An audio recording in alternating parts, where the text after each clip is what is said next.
Dan il-ħadd huwa s-sollenità ta' Eid il-50, il-festa tal-Ispirtu Santu. Il-ġimgħa l-oħra smajna li qabel Ġesu tela s-sema kien wiegħed li jibgħatilna l-Ispirtu Santu biex ikun magħna. Wara li tela s-sema il-wiegħda żamma. Meta l-Ispirtu Santu niżel l-ewwel darba fuq il-Knisja, l-Apostli semgħu ħoss ta' riħ qawwi. Raw l-ilsna tan-nar u dak il-ħin stess irċivew id-don tal-lingwi. L-Ispirtu Santu jiġi bħal riħ għax huwa l-ħajja li Alla jonfoħ fina. U riħ għax jimbuttana lejn il-verità u lejn Alla. Ir-riħ u b'saħħtu qawwi bħal riefnu li ma nistgħux nikkontrollaw, din il-qawwa tibdilna meta ngħidu iva lil Ġesu Siedna. L-Ispirtu Santu jiġi bħal ilsna tan-nar għax hu jaħraq ir-rabja u l-ħażen tagħna.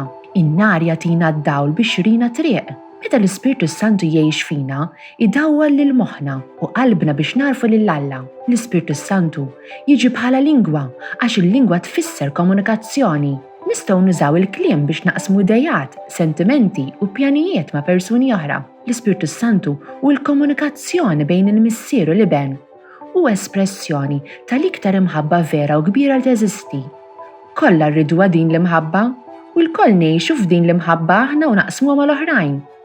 Fejt il-50, l-Ispirtu Santu mela lill-Apostli huma bdew jgħidu lin-nies mid-dinja kollha dwar Ġesu.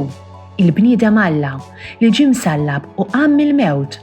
Kull min sema lill-Apostli baqa' mistaġeb għax kulħadd beda jismagħhom jitkellmu fil-lingwa tiegħu jew tagħha.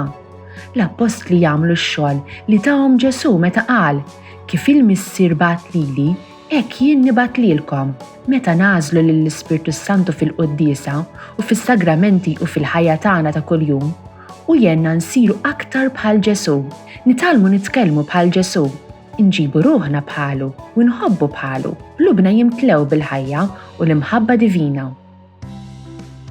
This Maltese translation was produced in collaboration with the Church in Gozo. Don't forget to like, subscribe, and support this channel on Patreon using the link in the description. Thanks for watching!